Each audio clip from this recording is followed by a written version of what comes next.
ગોલવાડાથી રણુજા પદયાત્રા નીકળી। ગોલવાડાથી રણુજા પદયાત્રા 12મી વખત નીકળી। આ પદયાત્રામાં વ્યસન મુક્તિ પર ભાર મૂકવામાં આવ્યો છે। તમામ યાત્રિકોને કોઈ વ્યસન નથી। આ યાત્રામાં હિંમતનગર નજીક આવેલા 35 ગામો જોડાયા છે। રથ સાથે નીકળી સંઘ રણુજા રામાપીરના દર્શન કરી ધન્યતા અનુભવશે। રમેશભાઈ રાવળ, કનુભાઈ મોહબ્બતસિંહ, નટુભાઈ બાબુસિંહ વગેરે દ્વારા આયોજિત યાત્રામાં કોઈ અગવડ ન પડે તેનું ધ્યાન કેન્દ્રિત કરવામાં આવે છે।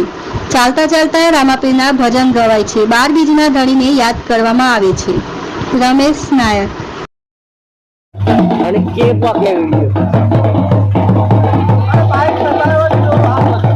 भाई बाइक में कदर में है लीना तो बोले जाता मंदिर जाते छे छुट्टी ले चला रहा था मैं इधर में छुट्टी ले चला रहा